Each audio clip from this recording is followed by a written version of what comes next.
بسم اللہ الرحمن الرحیم الحمد للہ رب العالمین والصلاة والسلام علی سید الانبیاء والمرسلین وعلی آلہ واصحابہ اجمعین اما بعد فاعوذ باللہ من الشیطان الرجیم بسم اللہ الرحمن الرحیم وعنده مفاتح الغیب لا يعلمها الا هو ويعلم ما في البر والبحر وما تسقط من ورقة إلا يعلمها ولا حبة في ظلمات الأرض ولا رطب ولا يابس إلا في كتاب مبين آمنت بالله صدق اللہ العظیم۔ اللہ تعالیٰ کی توفیق اور اس کی رحمت سے پروگرام ازالہ شبہات کے سلسلہ میں آپ کے سامنے حاضر ہوں اور حسب معمول پہلے شبہ عرض کرتا ہوں اور اس کے بعد اس کے ازالے کی طرف آتے ہیں۔ شبہ یہ ہے کہ اللہ تعالیٰ کے پاس غیب کی کنجیاں چابیاں ہیں اور وہی ان کا مالک ہے، لہٰذا کسی اور کی طرف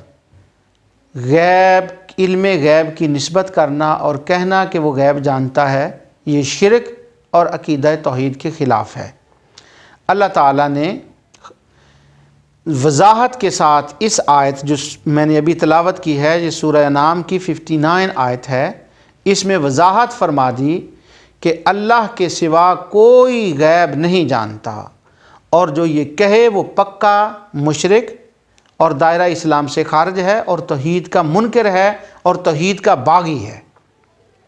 یہ وہ الفاظ ہیں جو شبہ ڈالنے والے احباب اس آیت کو تلاوت کرنے کے بعد کہتے ہیں، تو چونکہ میں شبہ پیش کر رہا اس لیے میں نے وہ الفاظ کہیں۔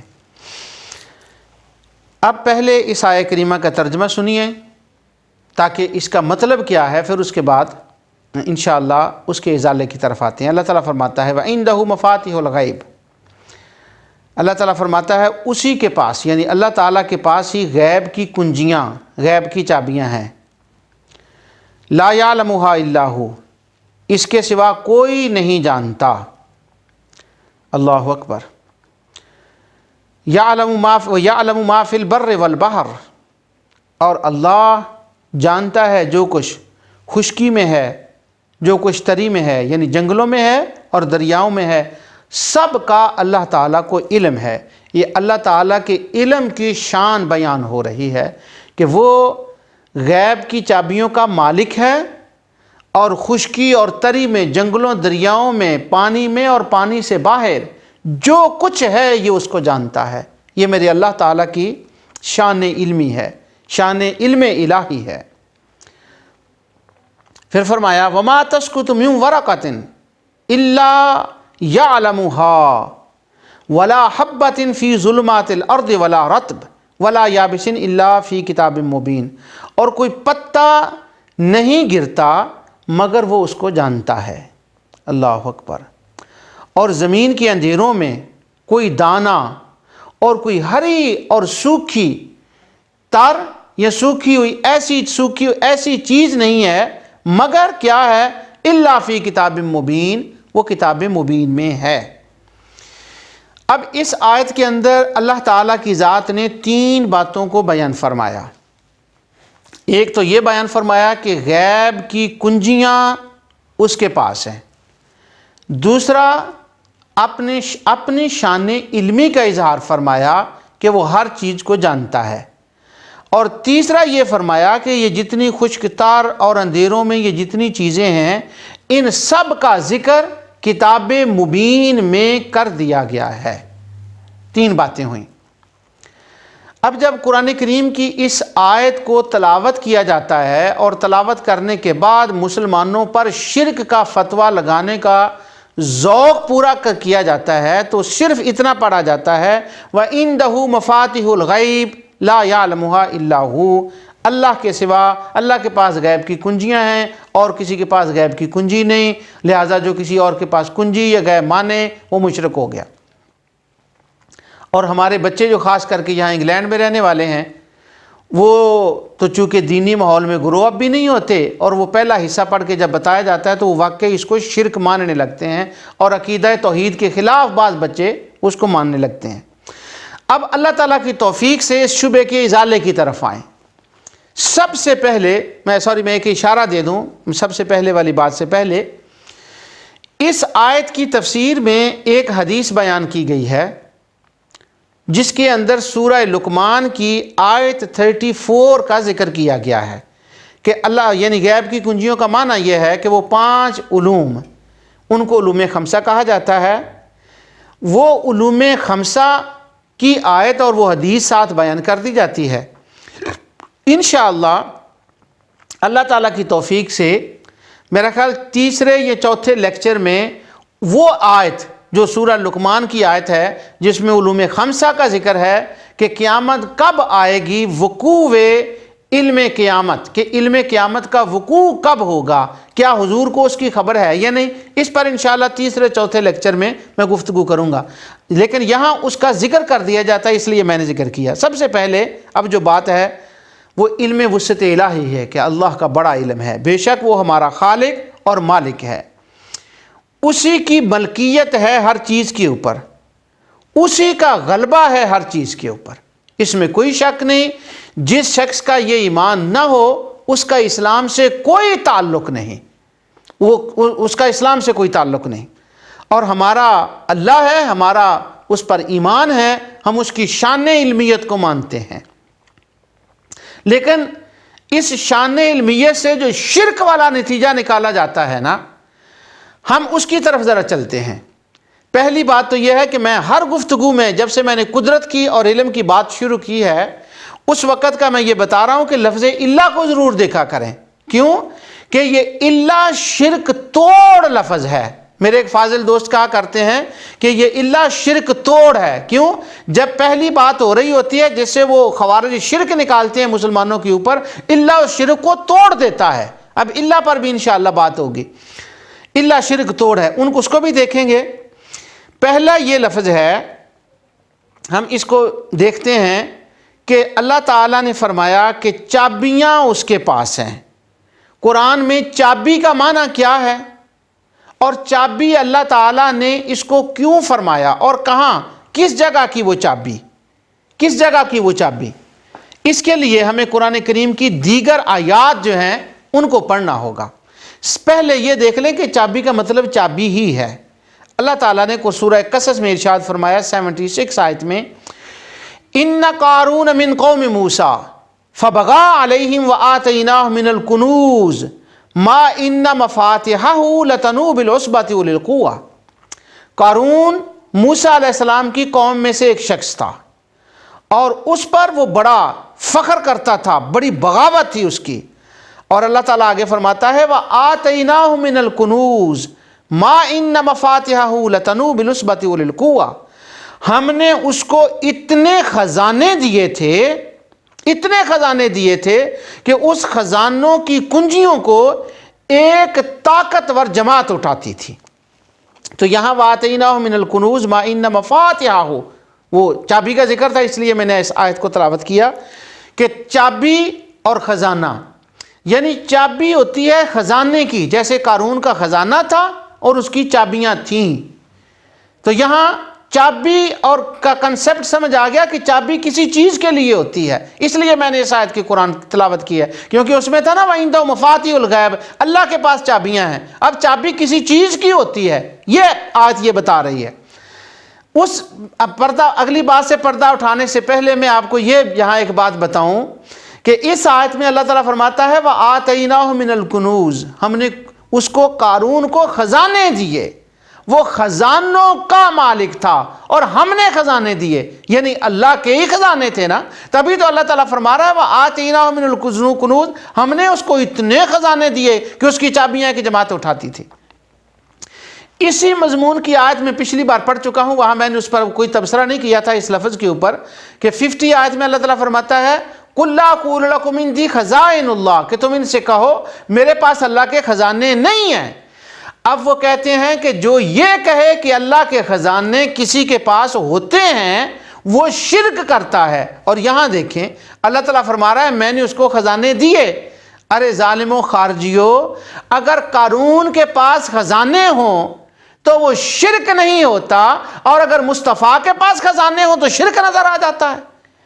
شرک شرک شرک ہر بات میں دیکھو تو صحیح کہ قارون کو اللہ فرما رہا ہے میں نے خزانے دیے، مگر یہ یاد رکھیں قارون کے پاس جو خزانے تھے وہ اور قسم کے خزانے تھے، اور جو انبیاء کے پاس خزانے ہوتے ہیں وہ اور قسم کے خزانے ہوتے ہیں۔ تو یہاں میں نے یہ تصور دینا کا کہ خزانے کی چابی ہوتی ہے، کوئی خزانہ ہوتا ہے اس کی چابی ہوتی ہے۔ اب وہ کیا خزانہ کیا اور چابی کیا ہے، اب اس کی طرف چلتے ہیں آگے۔ جب میں چھوٹا سا تھا بچپن میں، تو جب میں نے یہ آیت پڑھی تھی نا کہ وَعِندَهُ مَفَاتِحُ الْغَيْبِ لَا يَعْلَمُهَا إِلَّا هُوَ، قرآن شریف کا ترجمہ یاد کیا کرتے تھے کہ اس کے پاس اس کی چابیاں، تو میرے بچپن یہ میرے ذہن میں ایک تصور آیا کہ کوئی بڑا کمرہ ہوگا اللہ تعالیٰ کا، نعوذ باللہ، کوئی ایک کمرہ ہوگا بڑا، اس کو اللہ تعالیٰ ایک تالا لگاتا ہوگا، اور وہ ایک تالا ہوگا، اس کے اوپر دروازے کے اوپر کئی تالے ہوں گے اور اس کی کئی چابیاں ہوں گی۔ تو اللہ تعالیٰ نے فرمایا وہ چابیاں میرے کمرے کی میرے پاس ہیں، نعوذ باللہ۔ یہ میرے ذہن میں ایک تصور تھا۔ اب جب وہ میں نے ہوش سنبھالا تو وہ تصور ساتھ ساتھ کبھی کبھی وہ ذہن میں بات آتی۔ اب جب قرآن کو پڑھنے کا موقع ملا تو وہ تصور نے مجھے اس کو سمجھنے میں مدد دی، یوں کہہ لیں کہ اس بات نے اس کو مجھے سمجھنے میں یہ مدد دی۔ اب میں نے قرآن کے اندر یہ تلاش کرنا شروع کیا کہ وہ خزانہ کون سا ہے۔ قارون کا تو خزانہ تھا اور اس کی چابیاں تھیں، اب اللہ کا وہ کون سا خزانہ ہے اور خزانے سے وہ کیا نکالتا ہے، اس نے کیا چابیاں رکھی ہوئی ہیں، اب اسی پر گفتگو کرتے ہیں۔ آئیں دیکھیں اللہ تعالیٰ کا خزانہ کیا ہے، اور خزانے کے اوپر اللہ تعالیٰ نے چابیاں جو ہیں وہ اس کو لاک کیوں لائے ہیں، اور چابیاں کیوں اس کی بنائی ہیں، اور اس کو کیوں ایسا کیا ہوا ہے۔ اب اس کے لیے میں قرآن کریم کی 2-3 آیتیں آپ کے سامنے پڑھتا ہوں۔ اللہ تعالیٰ ارشاد فرماتا ہے بل ہوا قرآن مجید فی لوح محفوظ، کہ یہ کتاب جو ہم نے نازل کی ہے یہ عظیم الشان کتاب ہے، اور یہ یہاں آنے سے پہلے کہاں تھی؟ فی لوح محفوظ، یہ لوح محفوظ میں یہ کتاب تھی۔ اب لوح محفوظ کیا ہے؟ 638 سورۃ انعام سے آیت 38 اللہ تعالیٰ فرماتا ہے کہ ما فرطنا فی الکتاب من شیء ثم الی ربہم یحشرون، کوئی ایسی ایک چیز نہیں ہے کہ کوئی چیز ایسی نہیں مگر ہم نے اس چیز کا ذکر، اس کا تذکرہ، اس کی تفصیل کتاب مبین لوح محفوظ میں لکھ دی ہے۔ آگے سورہ یونس اور آیت نمبر 61 اللہ تعالیٰ فرماتا ہے، یہاں اللہ تعالیٰ کی شان علمی بھی نظر آتی ہے اور وہ خزانہ بھی نظر آتا ہے۔ اللہ تعالیٰ فرماتا ہے وَمَا تَكُونُ فِي شَأْنٍ وَمَا تَتْلُو مِنْهُ مِنْ قُرْآنٍ وَلَا تَعْمَلُونَ مِنْ عَمَلٍ إِلَّا كُنَّا عَلَيْكُمْ شُهُودًا إِذْ تُفِيضُونَ فِيهِ وَمَا يَعْزُبُ عَنْ رَبِّكَ مِن مِّثْقَالِ ذَرَّةٍ فِي الْأَرْضِ وَلَا فِي السَّمَاءِ وَلَا أَصْغَرَ مِنْ ذَلِكَ وَلَا أَكْبَرَ إِلَّا فِي كِتَابٍ مُّبِينٍ۔ یہ آپ سمجھ گئے ہوں گے کہ میں نے اللہ کو ذرا کیوں ٹیون کے ساتھ پڑھا ہے۔ ترجمہ اللہ تعالیٰ فرماتا ہے تم جس حال میں بھی ہوتے ہو، قرآن میں سے کچھ پڑھتے ہو یا کوئی کام کرتے ہو، جو کچھ بھی ہو، جس کام میں بھی تم مصروف ہو، کوئی کیا ہوتا ہے وَلَا تَعْمَلُونَ، جو بھی عمل کرتے ہو إِلَّا كُنَّا عَلَيْكُمْ شُهُودًا، ہم تمہیں دیکھتے ہیں، ہم تمہارے پاس ہی ہوتے ہیں۔ وَمَا يَعْزُبُ عَنْ رَبِّكَ مِن مِّثْقَالِ ذَرَّةٍ فِي الْأَرْضِ وَلَا فِي السَّمَاءِ، زمین و آسمان کی بڑی چھوٹی کوئی چیز ظاہر پوشیدہ ایسی نہیں ہے الا فی کتاب مبین، مگر وہ لوح محفوظ کتاب مبین میں لکھی ہوئی ہے۔ اب ساری تقدیریں جتنی آسمان سے اللہ نے کتابوں کو نازل فرمایا، جو اللہ نے احکام بھیجے، یہ سارے کے سارے لوح محفوظ میں ہیں اور لوح محفوظ میں درج ہیں، اور یہ قرآن بھی وہیں تھا۔ اب وہ جو لوح محفوظ ہے وہ ہے اللہ کا خزانہ۔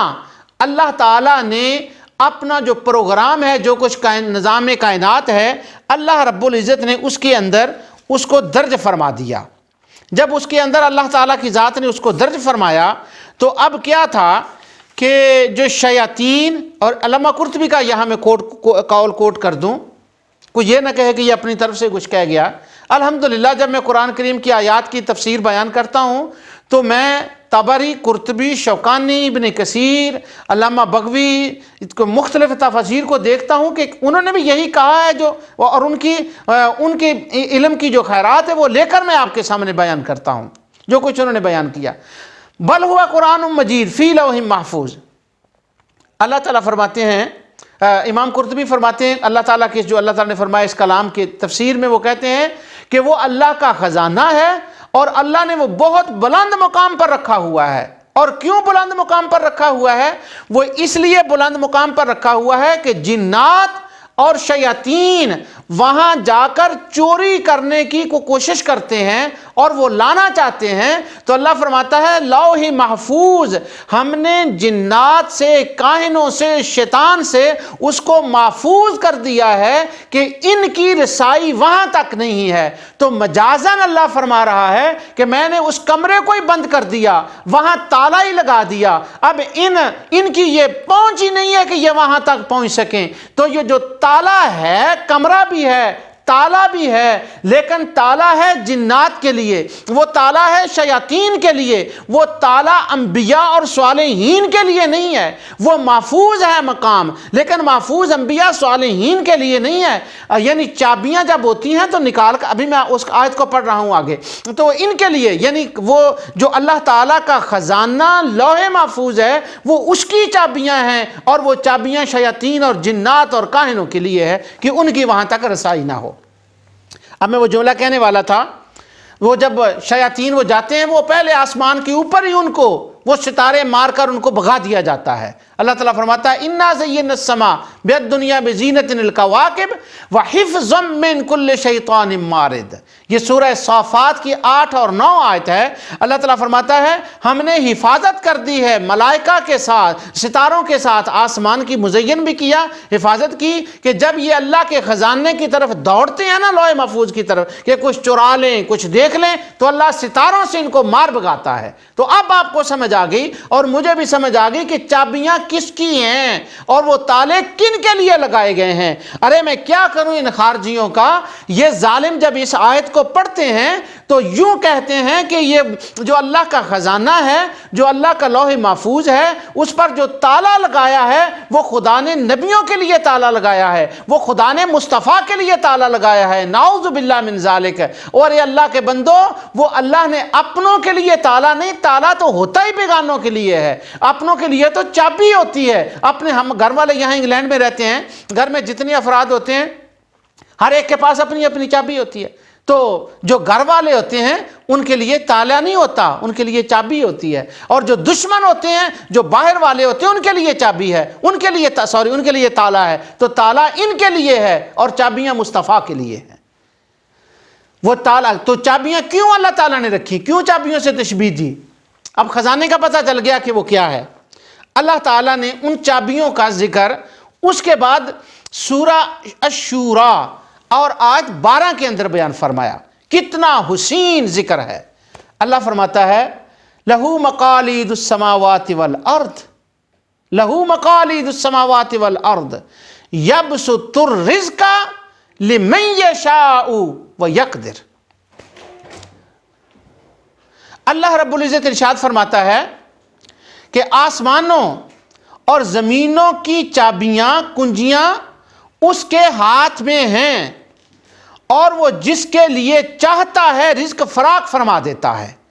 اب یہ وہ ترجمہ تھا جو لکھا ہوا تھا، میں دوسرا ترجمہ کرتا ہوں۔ زمین و آسمان کی چابیاں اسی کے پاس ہیں، اب جس کو وہ چاہتا ہے چابیاں لگا کر اپنے خزانے سے نکال کر عطا فرما دیتا ہے۔ اب چابیوں کی سمجھ آ گئی کہ چابیاں ہیں، تالے بھی ہیں، خزانہ بھی ہے، لیکن غیروں کے لیے کچھ نہیں، دشمنوں کے لیے کچھ نہیں، اپنوں کے لیے خدا چابیاں لگا کر اس کے اندر سے رزق عطا فرماتا ہے۔ یعنی چابیاں استعمال کرنے کے لیے ہیں۔ اب سورہ شورى نے اس کی تشریح کر دی۔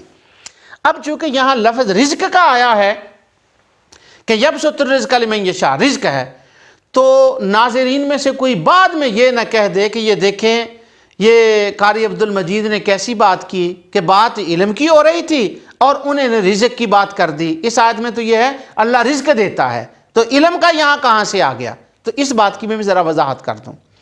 جہاں تک لفظ رزق کا تعلق ہے، اس کے کئی معنی ہوتے ہیں۔ مثلا ایک میں عام لوگوں کی یہ مثال ہے کہ ہم جب اذان ہوتی ہے تو اس کے بعد دعا کرتے ہیں اور دعا میں کہتے ہیں وَرْزُقْنَا شَفَاعَتَهُ يَوْمَ الْقِيَامَةِ، یا اللہ ہمیں قیامت کے دن رسول اللہ صلی اللہ علیہ وسلم کی شفاعت کا رزق عطا فرما۔ اب جب ہم رزق کہتے ہیں ورزقنا، ہمیں رزق عطا فرما، تو کیا اس کا مطلب یہ کھانے والی چیزیں تو نہیں ہوتی؟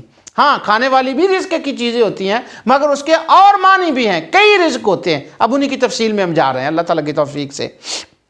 تو رزق کا معنی ہے نصیب کرنا۔ اب رزق کیا معنی ہے؟ چابیوں سے وہاں سے جو رزق نکالا جاتا ہے اور عطا کیا جاتا ہے وہ کیا ہے؟ ایک اس کا درجہ عام لوگوں کے لیے، وہ بھی میں بیان کر دوں۔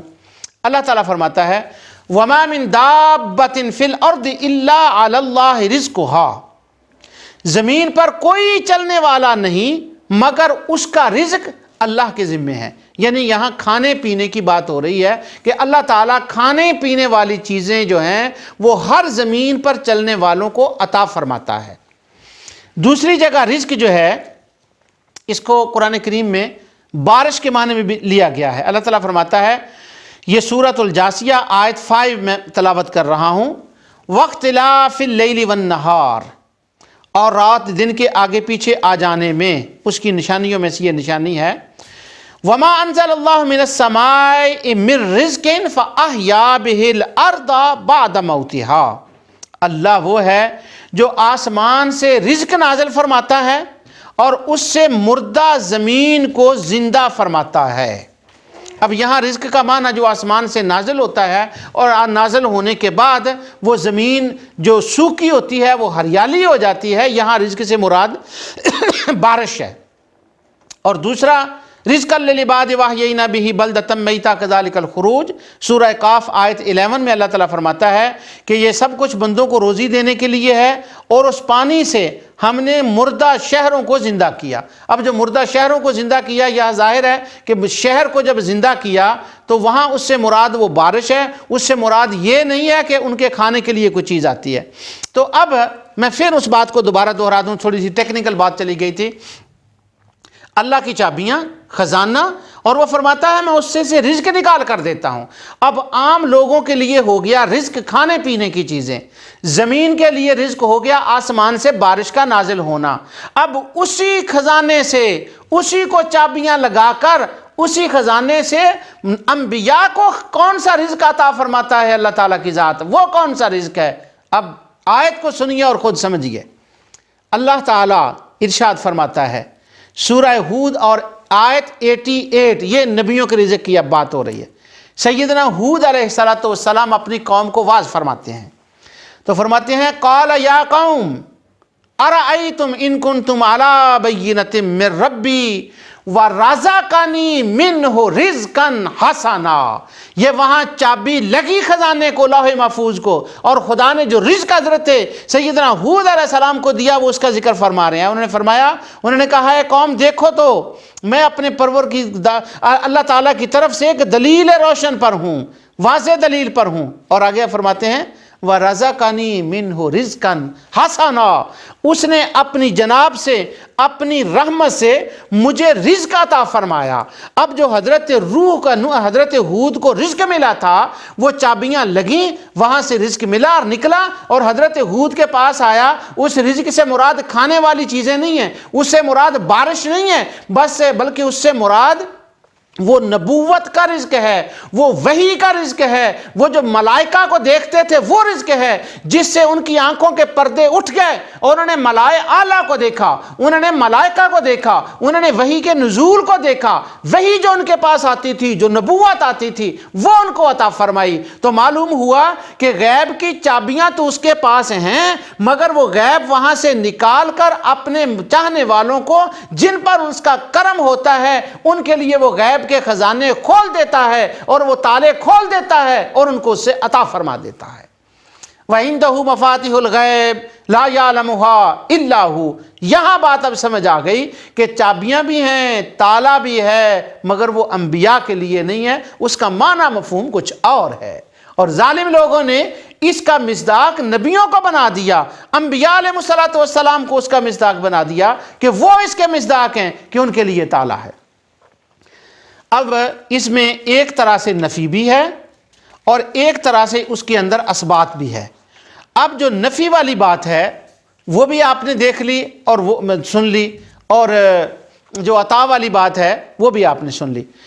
اب اس کے نازل ہونے کی جو وجہ بیان کی گئی ہے، جو قرآن کریم کے اندر اللہ تعالیٰ نے حضور نبی کریم صلی اللہ علیہ وسلم پر جو آیت یہ نازل فرمائی ہے، اس کی بیک گراؤنڈ بھی ذرا بیک گراؤنڈ اس کی دیکھ لیں۔ وہ میرے ایک فاضل دوست ہیں، وہ ہمیشہ کہا کرتے ہیں، آپ درس دیتے ہیں نور ٹی وی پر، تو آیات کی بیک گراؤنڈ ضرور بتایا کریں، کیونکہ لوگوں کو غلط فہمی اسی سے ہوتی ہے۔ قرآن قیامت تک کے لیے ہے، لیکن اس آیت کی اپلائی جب کریں گے تو اس کی بیک گراؤنڈ میں کریں گے۔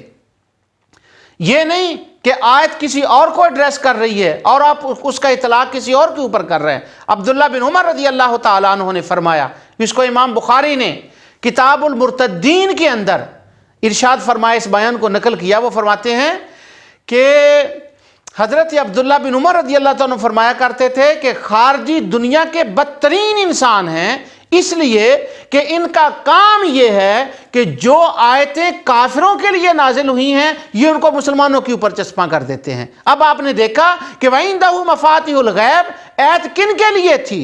وہ تو شان الہی بتا رہی ہے، ان کے دشمنوں کا بتا رہی کہ ان کے پاس کچھ نہیں ہے، اور اپنوں کے لیے اس کا اظہار کر رہی ہے۔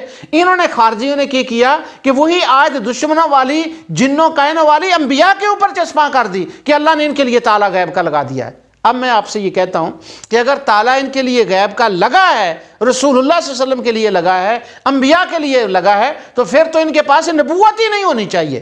پھر تو نبوت کہاں سے آئی؟ یہ تالا کھول کر ہی تو نبوت ملی ہے، اسی چابی سے تو نبوت ملی ہے۔ ہم یہ تو نہیں کہتے نعوذ باللہ کہ وہ تالا لگا ہوا تھا اور انبیاء نے زبردستی اپنی طاقت سے بھاگ دوڑ کے وہ تالا توڑا اور توڑ کر چوری وہاں سے نبوت لائے۔ نعوذ باللہ، نقل کفر نہ باشد، کروڑ لعنت ایسے شخص پر جس کے دل میں یہ عقیدہ، جس کا نظریہ یہ ہو۔ یہ تو ہم نہیں کہتے، وہ تو اس نے اپنی عطا سے عطا فرمایا۔ یہاں میں ایک اپنے فاضل دوست حاجی محمد ادریس دامت برکاتہم العالیہ کا ایک میں قصہ آپ کو سنانا چاہتا ہوں۔ وہ میرے پاس تشریف لائے۔ یہ حاجی ادریس جو ہیں یہ ہمارے برطانیہ کے رہنے والے انگریز مسلمان ہیں، اور ماشاءاللہ انہوں نے بہت اسلام کا کام کیا اور کر رہے ہیں۔ کئی زبانوں پر ان کو عبور ہے، بہت مرتبہ ان کو حرمین کی حج اور عمرے کی سعادتیں بھی نصیب ہوئی ہیں۔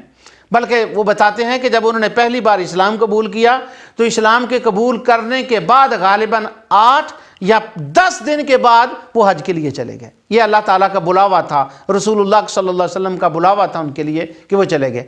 وہ حاجی ادریس صاحب میرے پاس ایک بار مجھے ملنے کے لیے آئے، تو جب وہ آتے ہیں تو بڑی لمبی نشستیں ہوتی ہیں، تو یہی مسئلہ چل پڑا، وَعِندَهُ مَفَاتِحُ الْغَیْبِ کہ نبی غیب جانتا ہے کہ نہیں۔ تو اس پر ڈسکشن ماشاءاللہ، چونکہ وہ اہل علم میں سے ہیں، وہ اس مسائل کو سمجھتے ہیں کہ اہل سنت اور خارجیوں کے درمیان یہ مابین ایک مارکۃ الآراء مسئلہ ہے، اس بات کو اچھی طرح سمجھتے ہیں۔ تو وہ مجھے کہنے لگے، یار مجھے ایک بات بتاؤ کہ ان خارجیوں کو یہ بات سمجھ نہیں آتی کہ جب کسی کو نبی مان لیا جائے تو نبی ماننے کا تو معنی یہ ہے کہ اس کو نبوت وہاں سے لوح محفوظ سے تالا کھول کر عطا فرما دی گئی ہے، یعنی ان کے علم غیب پر بحث نہیں ہونی چاہیے، ان کے نبی ہونے پر بحث ہونی چاہیے کہ کیا وہ نبی ہے یا نہیں۔ جب وہ نبی ہو گیا تو نبی کا تو معنی یہ ہے کہ وہ تالا کھول کر اس نبی کو کچھ عطا فرما دیا گیا ہے، اس کے لیے وہ تالا نہیں ہے۔ نبی ماننے پر تو بحث ہونی چاہیے، نبی کے ہونے کے بعد علم غیب پر تو سرے سے بات ہی غلط ہے، کیونکہ نبی کا تو معنی ہی ہے کہ اس خزانے کی خبریں اللہ ان کو علم عطا فرماتا ہے، وہ کائنات کو عطا فرماتے ہیں۔ تو یہ بات ہے۔ اب وہ میں بتا رہا تھا آپ کو کہ اس کے نازل ہونے کی وجہ کیا ہے۔ وہ ظالم کیا کہتے، مشرکین مکہ، وہ یہ کہتے تھے، نعوذ باللہ من ذالک، سورۃ الشعراء کے اندر اس کا یہ پورا بیان آتا ہے۔ وہ یہ کہتے تھے کہ یہ قرآن جو ہے یہ رسول اللہ صلی اللہ علیہ وسلم کے اوپر شیاطین نازل کرتے ہیں۔ استغفر اللہ العظیم، یہ ان کے اوپر شیطان، بسا اوقات وہ کہتے تیرا شیطان تو اس سے ناراض ہو گیا حضور پر، نعوذ باللہ۔ اب اس بات، اس الزام کو، اس سچویشن کو ذرا سامنے رکھیں اور پھر دیکھیں۔ اللہ تعالیٰ فرماتا ہے وما تنزلت به الشیاطین وما ينبغی لهم وما يستطيعون۔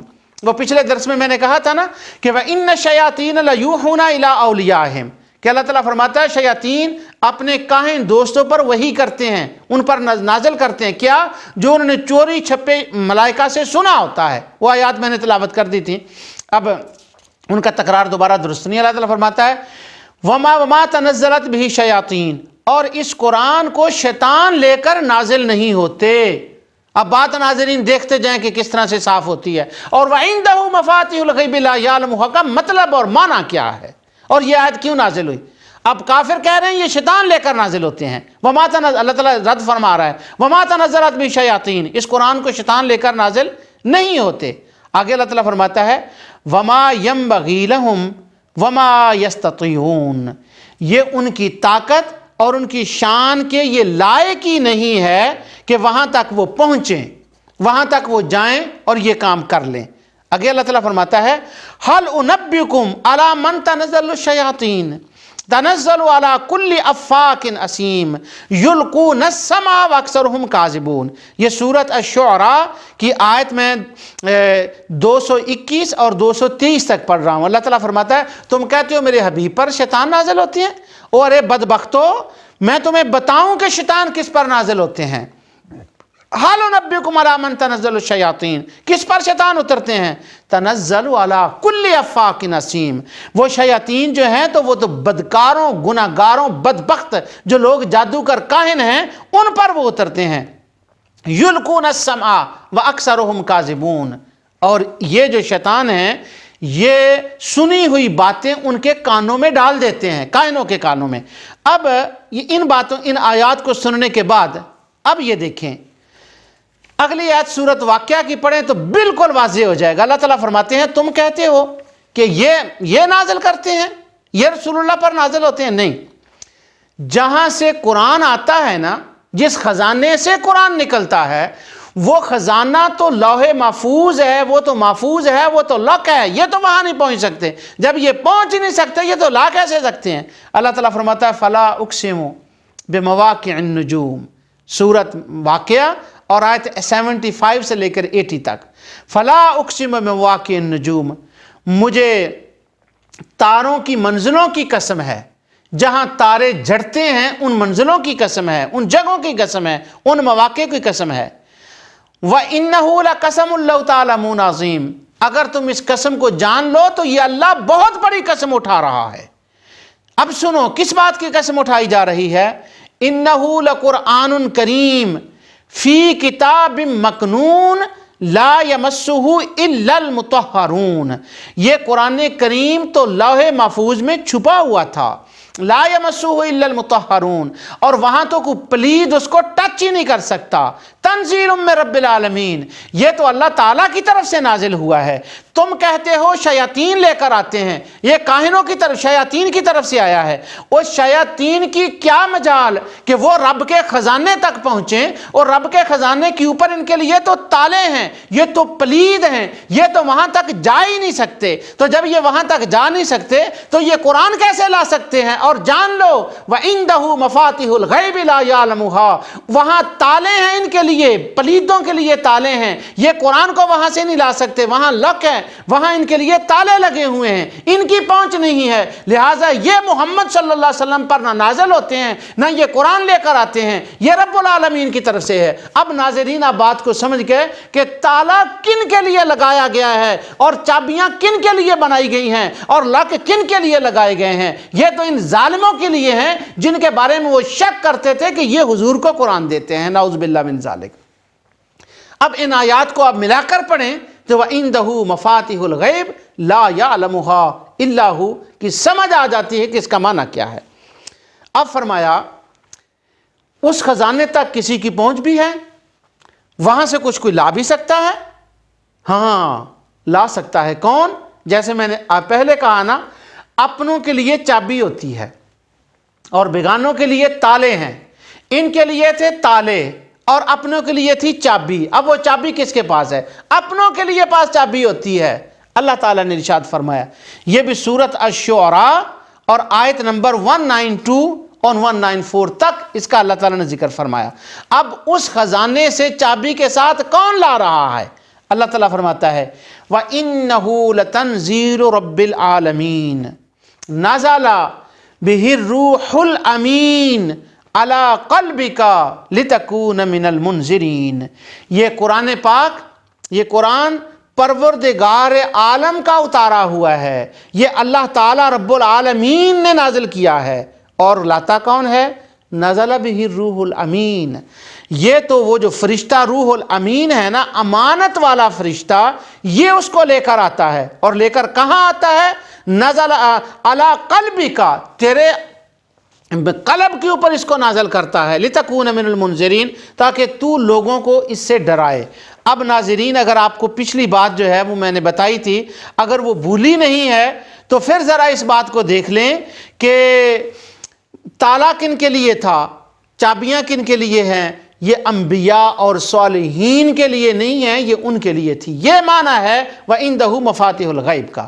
اور آگے اللہ تعالیٰ نے فرمایا إِلَّا فِي كِتَابٍ مُبِينٍ، کہ وہ سب کچھ کتاب مبین میں ہے۔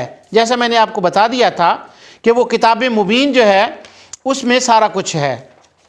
اب کتاب مبین کے بارے میں سورہ نمل کی ایک آیت اور سن لے، اس کے بعد اس کی آگے وضاحت کرتے ہیں۔ اللہ تعالیٰ فرماتا ہے سب کچھ کتاب مبین میں ہے، گویا وہ اللہ کا خزانہ ہے اور وہ محفوظ ہے، اور اسی کو لوح محفوظ کہتے ہیں۔ اللہ تعالیٰ فرماتا ہے سورۃ النمل آیت 75، وَمَا مِنْ غَائِبَةٍ فِي السَّمَاءِ وَالْأَرْضِ إِلَّا فِي كِتَابٍ مُبِينٍ، آسمانوں اور زمینوں کی کوئی پوشیدہ چیز نہیں مگر وہ کتاب روشن مبین میں موجود ہے، لکھی ہوئی ہے وہاں پر اس خزانے کے اندر، پروگرام میں ہے۔ یہاں صرف ایک بات میں کہہ دوں اپنے ناظرین سے کہ ایک طرف تو خوارج کہتے ہیں کہ اللہ تعالیٰ کا علم اس کے پاس ہے، اس نے کسی کو عطا فرمایا ہی نہیں، کسی پر ظاہر ہی نہیں فرمایا، اللہ کے سوا کسی کے پاس ہے ہی نہیں۔ اگر اللہ تعالیٰ کی ذات کے سوا کسی کے پاس ہے ہی نہیں تو بتاؤ، اللہ تو قرآن میں بار بار یہ فرما رہا ہے کہ یہ میں نے سارا کا سارا لوح محفوظ میں رکھ دیا۔ تو لوح محفوظ اللہ تو نہیں ہے، وہ تو غیر اللہ ہے، وہ تو مخلوق ہے اللہ تعالیٰ کی۔ اگر لوح محفوظ میں اللہ کا علم آئے تو شرک نہیں بنتا، اور اگر سینہ مصطفیٰ میں علم آئے تو شرک بن جاتا ہے۔ ابھی میں نے آپ کے سامنے سورہ شعراء کی آیت پڑھی کہ اللہ تعالیٰ فرماتا ہے اعلیٰ قلبک، یہ میں نے تیرے سینے کے اوپر نازل فرما دیا۔ جیسے وہ لوح محفوظ کو عطا فرماتا ہے، وہ لوح اسی طرح وہ مصطفیٰ کے قلب کو، سینے کو عطا فرماتا ہے۔ اگر ادھر آئے تو شرک نہیں، ادھر بھی آئے تو شرک نہیں۔ کیوں شرک نہیں؟ کہ وہ خود عطا فرماتا ہے، وہ مالک ہے جس کو چاہے عطا فرمائے۔ قرآن کریم سورہ الرعد کے آخر میں ایک آیت آتی ہے اسی کے بارے میں، کتاب مبین کے بارے میں۔ اللہ تعالیٰ فرماتا ہے یمحو اللہ ما یشاء ویثبت عندہ ام الکتاب، یہ جو ام الکتاب ہے، جو لوح محفوظ ہے، اس کے اندر جو کچھ پروگرام اللہ تعالیٰ نے رکھا ہے، اللہ تعالیٰ فرماتا ہے وہ جو کچھ لکھا، جو باتیں ہیں، میں محتاج نہیں ہوں کہ میں نے ان کو مطابق ہی چلنا ہے، یہ میری مرضی ہے، میں اس میں اوپر نیچے کرتا رہتا ہوں، یہ میری مرضی ہے، وہ میرا ہے۔ جس کا مطلب یہ ہوا کہ لوح محفوظ کتاب مبین میں ہے۔ ٹائم بہت تیزی سے بھاگ رہا ہے اور باتیں بہت اس آیت کے بارے میں کرنے والی ہیں، کیونکہ خوارج اس آیت کو بہت ہائی لائٹ کرتے ہیں، تو اس لیے اس کے بارے میں بہت باتیں کرنے والی ہیں۔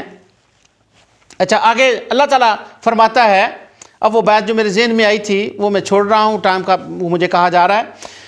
اس کے وہ جو خزانہ ہے اللہ تعالیٰ کا، اس کے خزانے سے اللہ تعالیٰ ارشاد فرماتا ہے، چابیوں کے بارے میں وہ بتا رہا تھا۔ اللہ تعالیٰ فرماتا ہے وَلَقَدْ آتَيْنَا بَنِي إِسْرَائِيلَ الْكِتَابَ وَالنُّبُوَّةَ وَرَزَقْنَاهُم مِّنَ الطَّيِّبَاتِ وَفَضَّلْنَاهُمْ عَلَى الْعَالَمِينَ۔ سورہ جاسیہ کے اندر سے یہ میں سورہ جاسیہ کی آیت 16 میں پڑھ رہا ہوں۔ اللہ تعالیٰ فرماتا ہے ہم نے بنی اسرائیل کو کتاب، ہدایت اور حکومت اور نبوت بخشی اور پاک چیزیں عطا فرمائیں اور اہل علم پر فضیلت دی۔